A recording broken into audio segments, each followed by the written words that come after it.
Boa tarde a todos. Havendo número legal e sob a proteção de Deus, iniciamos os nossos trabalhos. Está aberta a sessão. A presidência convida o senhor deputado Luiz Paulo para fazer a leitura da ata da sessão anterior.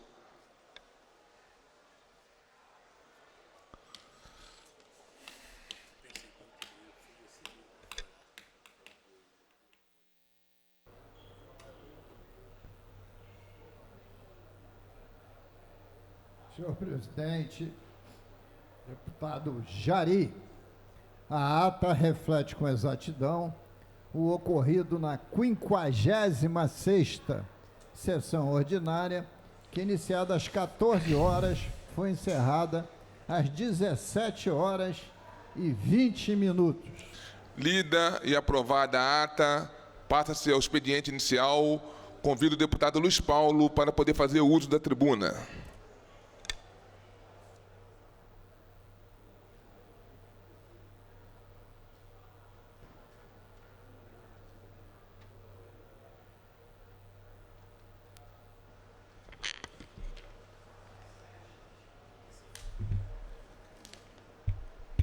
Senhor presidente, deputado Jari, presidiu o expediente inicial de ontem e está presidindo o expediente inicial de hoje. Seguramente, vou solicitar que Vossa Excelência seja incluso na mesa diretora da casa. Valeu, deputado Luiz Paulo, obrigado. Mas queria também cumprimentar as senhoras e senhores deputados que nos acompanham de forma presencial ou remota, os telespectadores da TV Alerj e o senhor intérprete da língua de Libras, que leva a nossa voz aos deficientes auditivos. Mas, senhor presidente, o senhor, como verificou e participou, no dia de ontem, iniciou-se os trabalhos legislativos do segundo semestre de 2025. E eu queria fazer alguns registros sobre o início desses trabalhos. O plenário estava repleto, com as assessorias, as galerias tomadas, prenunciando um segundo semestre de muitas atividades. E veio abrir os trabalhos legislativos, sem haver obrigação disso, porque o trabalho legislativo tem que ser aberto no início do ano, não no retorno. Mas veio aqui o secretário da Casa Civil, Nicolas Miccioni, acompanhado do secretário de Planejamento, do doutor Adilson, e o secretário de Governo, André Moura, que eu presenciei. Não sei se tinham outros. Tinha uns outros. Tinha o dublê de deputado, Douglas Ruas, e o dublê de deputado e secretário Anderson Moraes. Veja que foi um retorno muito prestigiado, o que não é comum nessa casa. Olha que eu posso falar por 2 décadas pretéritas, não é comum nessa casa. Então, é prenúncio de um semestre de grande atividade.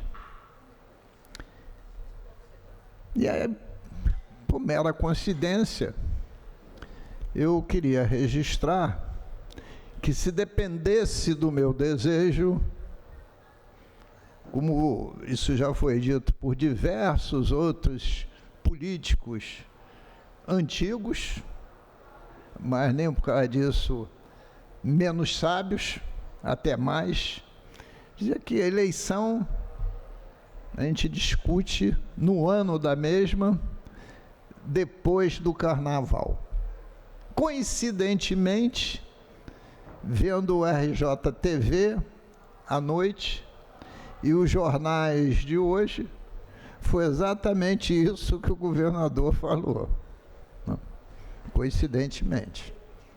Acho bom, porque teremos mais paz, deputada Élica Takimoto, para tratarmos das políticas de Estado e não das políticas meramente eleitorais. Até porque, se o Estado der certo, evidentemente, os políticos que estiverem gerindo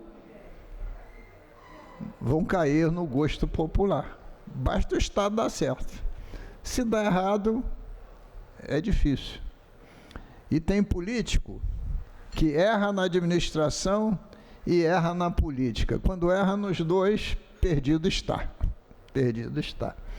Bom, mas nos jornais de hoje e ontem, o secretário Michione falou por cerca de 3 minutos, e eu estava aqui em pé, ouvindo, que o Poder Executivo ia mandar para casa 9 projetos de leis. E eu fui verificar se na fala dele e na fala do governador, refletida pelos jornais, o governador lá no RJTV, tinham 9. O governador abriu dizendo, e o Nicola também, mesma coisa, coincidente, claro, ele leu uma mensagem, que o segundo semestre ele ia tratar aqui de 2 eixos: segurança pública e finanças públicas. Bom, 2 eixos absolutamente importantes. Do eixo de finanças públicas, eu já trato todos os dias do ano. Então, só tenho que dizer aleluia. Acordou. Antes tarde do que nunca. E a segurança pública, apesar de não ser eu da área da segurança pública, porque não sou membro nem da Polícia Civil, nem da Militar, nem do Corpo Bombeiro, nem do DEGAS, mas é um tema que a gente vive no cotidiano. E eu tenho dito continuadamente que a segurança pública passa pela inteligência, a inteligência investigativa, passa por policiais presentes nas ruas, para dar sensação de segurança à população. E passa por você perseguir as cabeças coroadas das milícias e do narcotráfico que movimentam bilhões de reais. Não falei mil, não, bilhões de reais. E isso precisa de inteligência. Precisa você avançar em tecnologia e precisa que o Estado se una aos municípios, aos 92 e à União para ter uma política de segurança única e participativa. Bom, então fico satisfeito com os 2 eixos. E aí eu começo a verificar o número de projetos que foi dito que vão chegar na casa e a qualidade dos mesmos.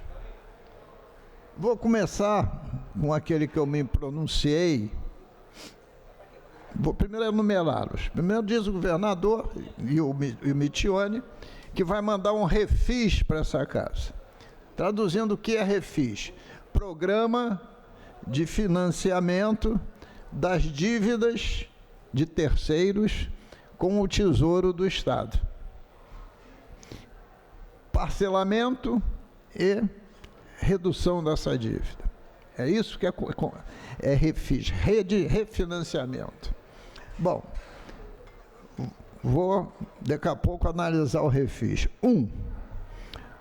Autorização legislativa para venda de 50 imóveis públicos sem uso.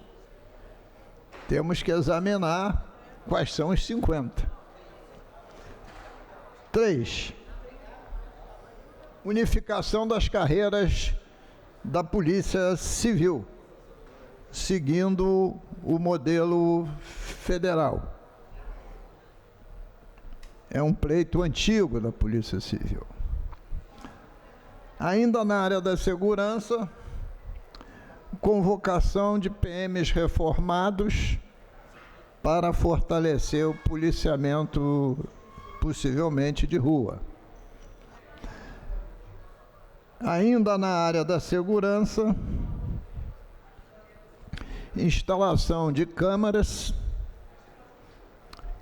para usar as câmaras como um sistema de inteligência para diminuir a insegurança, inclusive câmaras com leitura facial, registro de placa de carro e inteligência artificial para analisar esses dados muito rapidamente, né?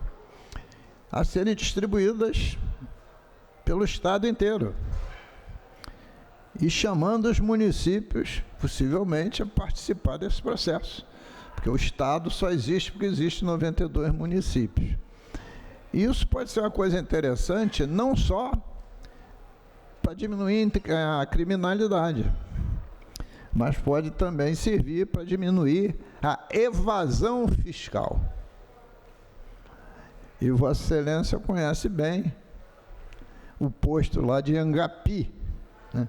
O que passa de caminhão lá é uma grandeza.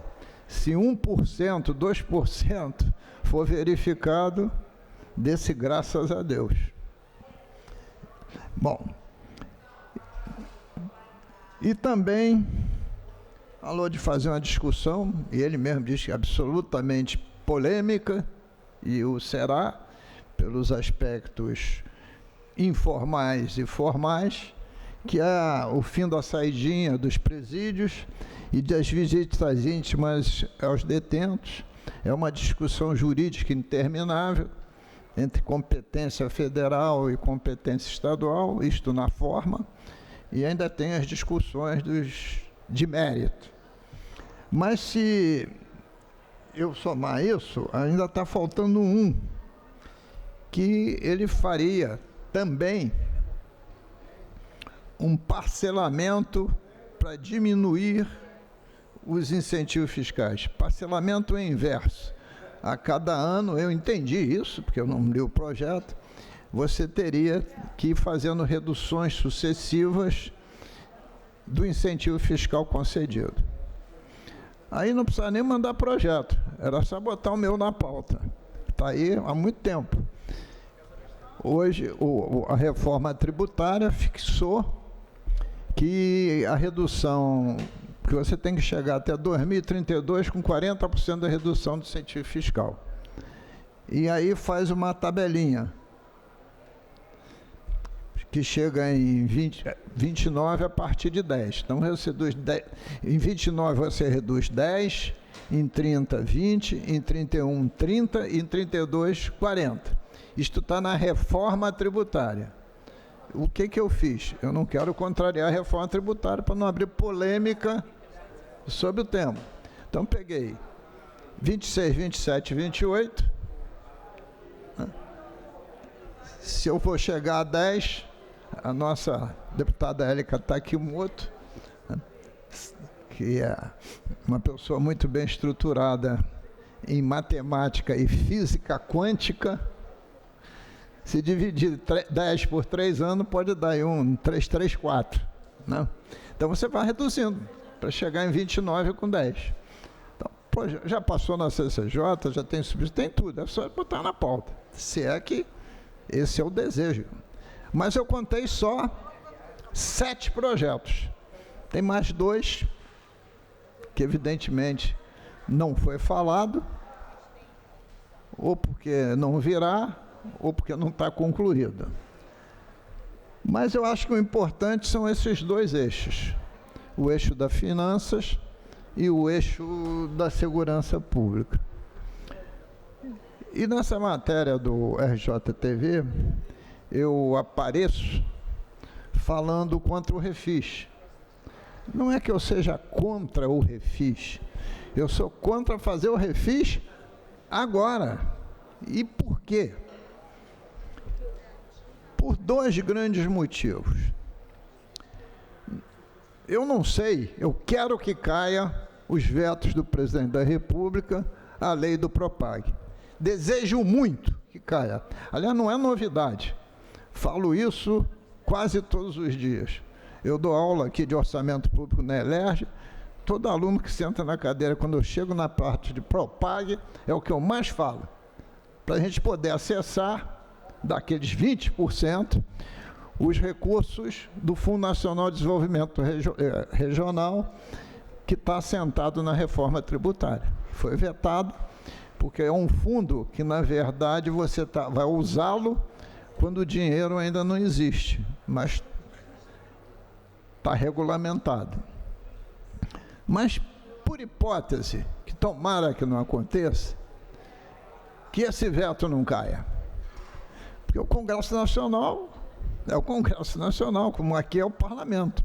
A gente só pode dizer que o resultado vai ser esse depois que ele acontece. Imagina que não aconteça. O Propag diz quais são as regras de ativos que você pode conceder para bater no total da dívida. Em 0, aí não precisa nada, 10% ou 20%. E o primeiro da listagem, um dos primeiros, é exatamente a dívida ativa. Então, como é que eu vou diminuir a dívida ativa se eu quero ela cheia com a hipótese de contrapartida? No mínimo, teria que ter um refis, poderia ter, após a adesão ao Propag. É como a gente diz lá na escola pública. A deputada Élica Takimoto não sabe disso, porque é muito jovem. Mas quando a gente aprendia, era alfabetizado, vovó viu a uva, né? Você está sendo alfabetizado, aprendendo a letra V, então a cartilha escrevia assim, vovó viu a uva. Mas muitas vezes os gestores não conseguem seguir esse trâmite. Então não é uma questão política, é uma questão técnica. Além do mais, o governador fala na Petrobras, eu falaria também no segundo maior devedor, a Refit, que é a ex-Manguinhos. As grandes empresas que estão inscritas na dívida ativa com montantes elevados, que é a Petrobras com 17 bilhões e a Refit, salvo erro de memória, com 11, também tem lá a sua querida Volta Redonda, CSN, a CSN, não o município de Volta Redonda, deve ter lá uns 2 bi, mas como é que as grandes empresas classificam? Porque ela está na dívida ativa, por quê? Porque está recorrendo à justiça. Primeira, segunda, terceira, quarta instância, tem um monte de instância aqui, né? E o tempo corre a favor deles. Então, em geral, eles classificam suas dívidas ativas em 3 vertentes. A primeira é aquela que eles têm certeza que vão perder, porque eles são obrigados a escrever no balanço contingenciamento para para prever que termine uma dessas ações e tenha que pagar. A segunda vertente é aqueles que têm dúvida, não sei se ganho ou se perco. E a terceira vertente é aqueles que têm certeza que ganham. Ora, quando você faz um refis, essas grandes empresas chegam aqui para o Estado, imagine, dos 17, seja processo que a Petrobras ou a Refit tem certeza que vai perder, seja 3 bilhões. Chega aqui e fica tomando... Quero refinanciar 3 bilhões no programa. O programa é o seguinte, a dívida é o principal mais juro. Vamos imaginar que seja meio a meio. Não, o principal é 1,5. Os refis não pegam o principal, só pegam os juros de uma correção monetária. Em geral, abatimento de mais de 90%. Às vezes até 95% se pagar cash. Então, um cara que ia pagar 2 bi, já vai pagar 1 bi só. Aí o Estado ficou feliz e ganhou 1 bi. Mas quem devia se livrou de 1 bi. E se, no tempo, esse juro mais correção e o principal, fica atualizado pela taxa Selic. Então é para o Estado um jogo só de perder. Quando é o pequeno devedor, vale a pena. Mas para os grandes devedores, é jogo de perde para o Estado. Ah, mas aí a gente se cacifa esse ano. E nos outros anos? Às vezes é preferível ter o parcelamento nos outros anos, com juros e correção monetária. Então eu quis fazer um pouco comentário, né, crítico, porque isso vai chegar na casa pelos discursos que eu ouvi antes do governador e do secretário, alguns essa semana e possivelmente outros projetos na semana que vem. E seguramente virão a pauta, e é claro que a gente estará com lupa, isto é, com lente de aumento, olhando todos eles, verificando inicialmente, lá na CCJ ou aqui em plenário, a sua constitucionalidade e, a posteriori, os seus méritos. E, evidentemente, fazendo as emendas devidas para depois decidirmos, né, se votamos a favor ou contrário. Obrigado, presidente. Obrigado, deputado Luiz Paulo. Convido a deputada Élica para poder fazer uso da tribuna, por favor.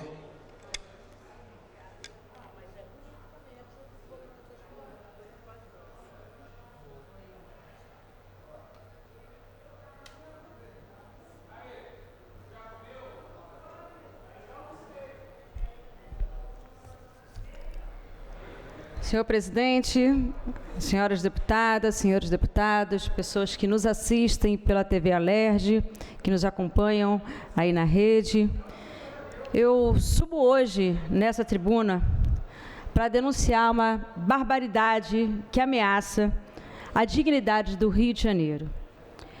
O nome dessa barbaridade, tarifaço do Donald Trump. Os cúmplices, a família Bolsonaro, o governador Cláudio Castro e vários parlamentares que os apoiam. E a vítima? Temos uma vítima, né? Que é a economia do nosso Estado e o povo fluminense. Donald Trump, aquele mesmo que flerta com golpes mundo afora, resolveu atacar a soberania do Brasil com um tarifaço de 50% sobre produtos estratégicos, como aço, como petróleo e derivados, jogando uma bomba no nosso comércio exterior. E quem vai pagar a conta, senhores deputados e senhoras deputadas, é o povo trabalhador do Rio de Janeiro.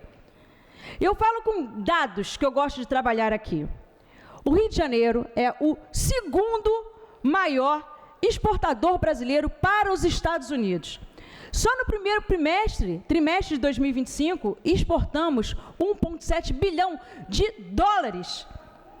Quase 50 municípios fluminenses exportam diretamente para os Estados Unidos. Estamos falando de quê? Estamos falando de mais de 80 mil empregos em risco, só nos setores de petróleo, de gás e de metalurgia.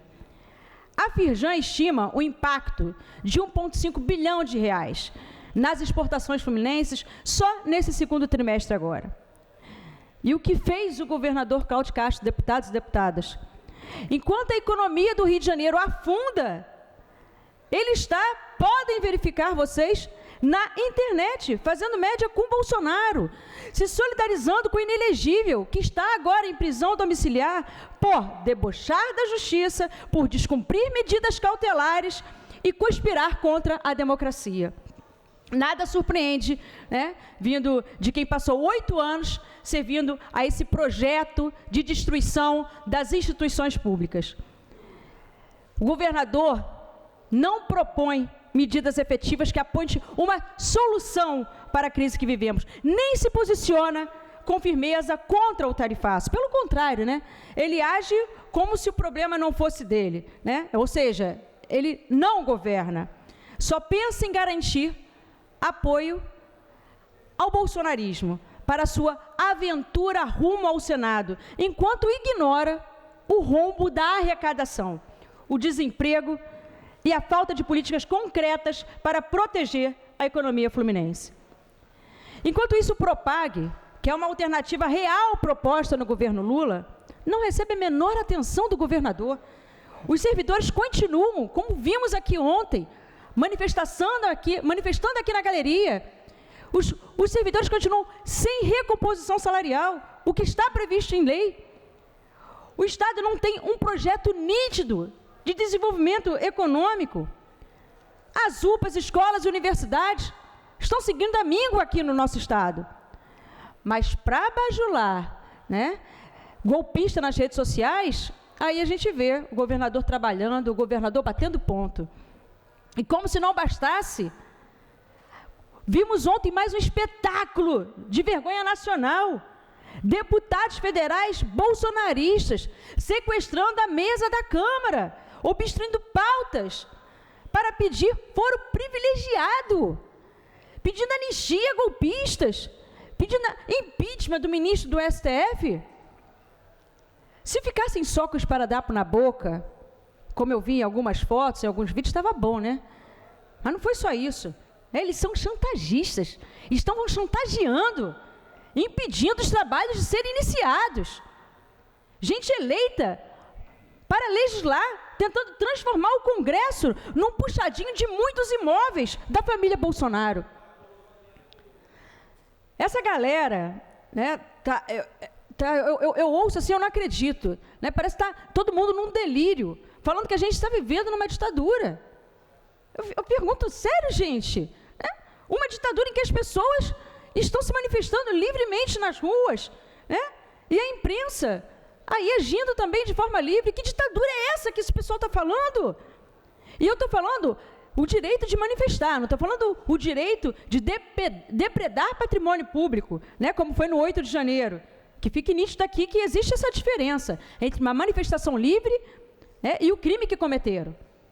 Eles falam de exílio, mas eu vou corrigir aqui, né? Eu acho que a gente precisa deixar nítido algumas coisas.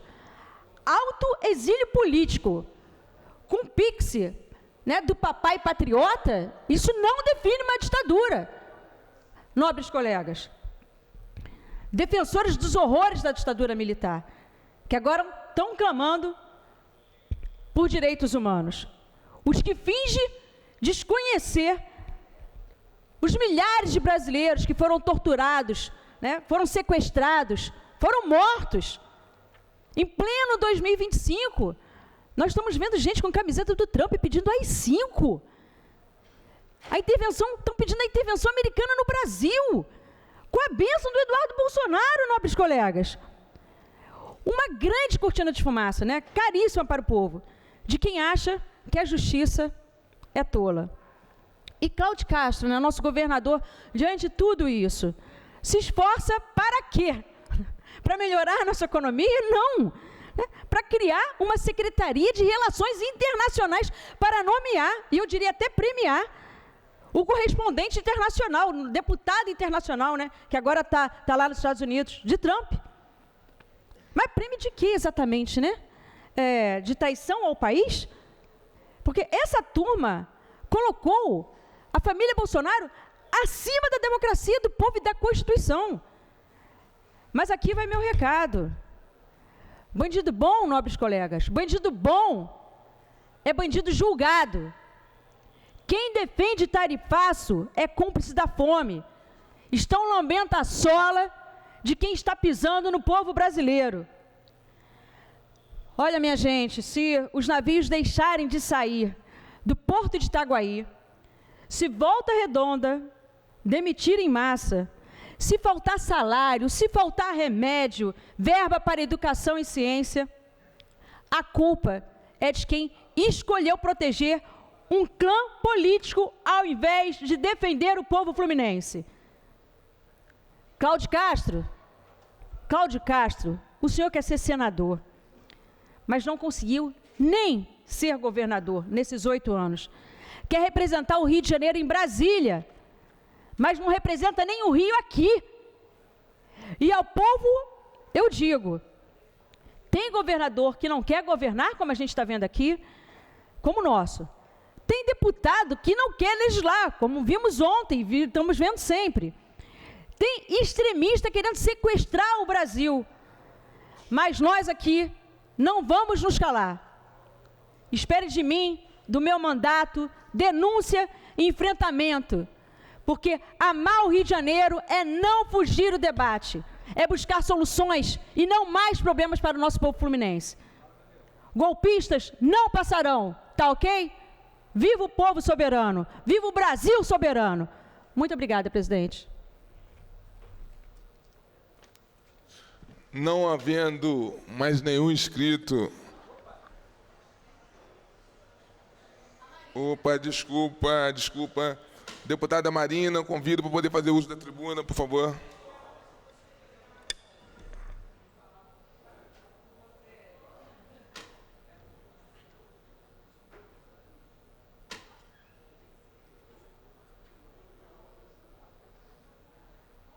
Obrigada, presidente.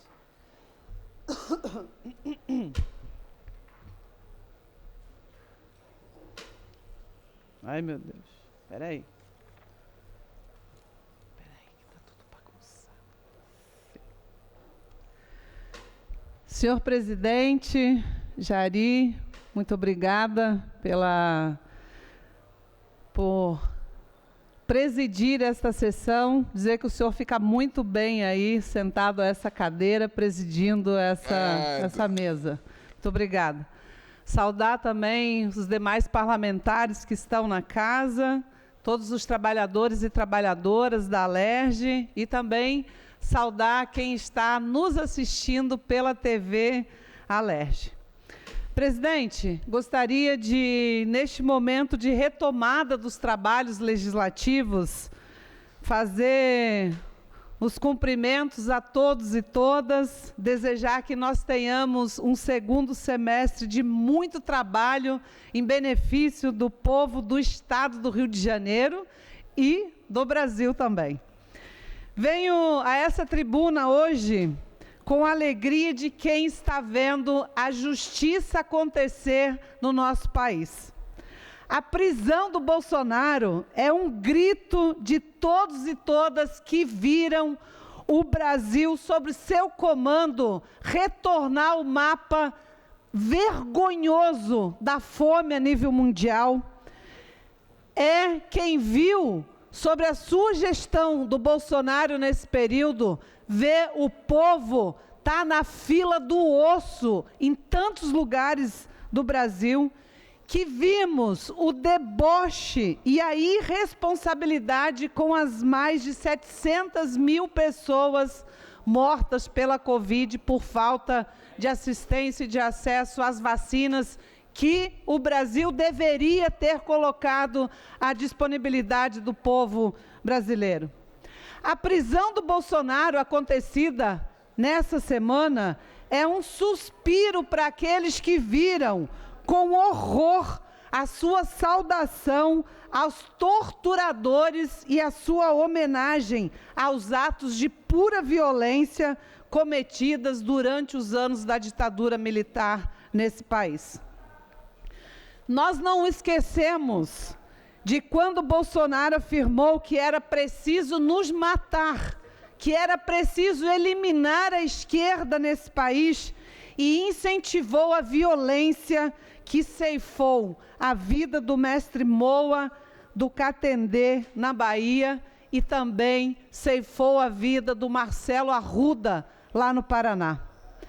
Nós vamos lembrar sempre as tantas vezes que o Bolsonaro tentou criminalizar o MST, tentou criminalizar a sua luta pela democratização da terra nesse país, e nós não esqueceremos o ódio e a violência que os mortos da política da extrema-direita deixou nesse país.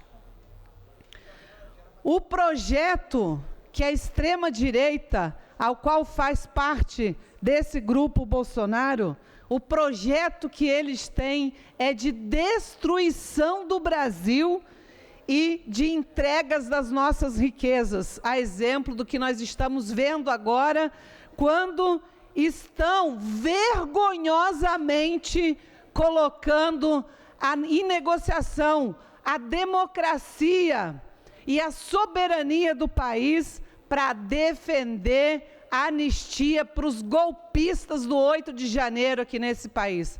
Isso é vergonhoso, nós temos esses patriotas de meia tigela que ficam negociando a soberania do país em troca da anistia para esses golpistas. Saibam que nós não aceitaremos como parlamento, não aceitaremos como povo brasileiro esse tipo de negociação.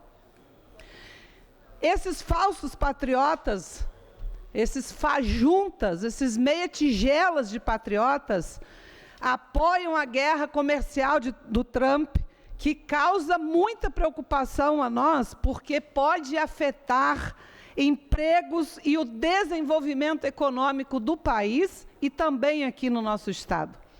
Segundo a Firjan, 48 municípios do estado do Rio de Janeiro exportaram produtos para os Estados Unidos em 2024 e podem ser impactados com a perda de receita, aumento nos custos operacionais e redução dessas exportações. Aqueles e aquelas que se preocupam com o estado do Rio de Janeiro, que se preocupam com o povo trabalhador, que se preocupam com os empregos do Rio de Janeiro, não deveriam apoiar esse tipo de tarifaço que os Estados Unidos estão colocando agora para nós, querendo fazer outra vez o Brasil do seu puxadinho, querendo fazer como que o Brasil se comporte como o quintal dos Estados Unidos. Mas saibam que isso não vai acontecer nesse país, porque aqui tem instituições sérias, democráticas, que vão agir em nome e em defesa da soberania do Brasil.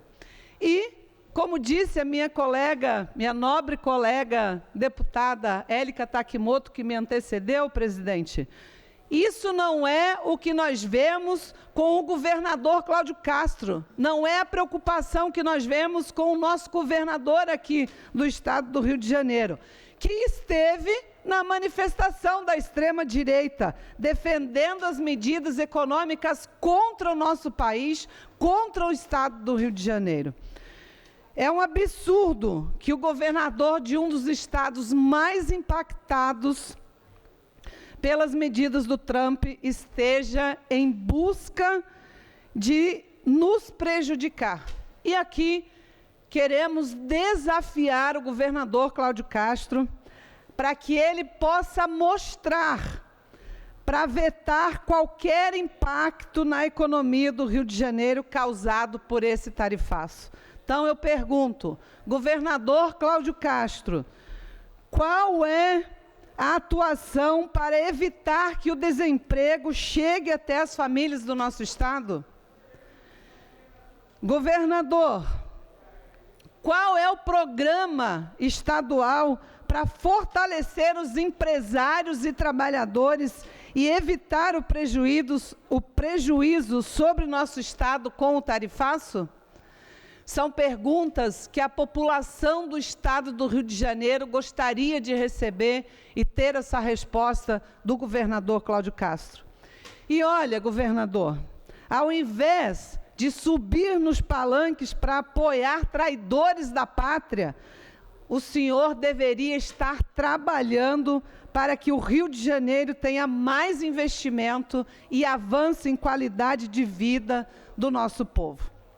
E nesse sentido, presidente, eu quero encerrar esse tema dizendo que a prisão de Bolsonaro é um grito de justiça. Ele está sendo lembrado como o presidente que jogou o Brasil no mapa da fome, que debochou de mais de 700 mil mortos pela Covid, que aplaudiu torturadores e espalhou ódio contra o povo trabalhador e contra o MST também. E não param aí esses falsos atos desses falsos patriotas. Agora apoiam a guerra comercial de Trump, que ameaça a economia do Brasil e de todo o Rio de Janeiro, o que pode custar milhões de empregos de famílias aqui no nosso estado. E onde está o governador Cláudio Castro?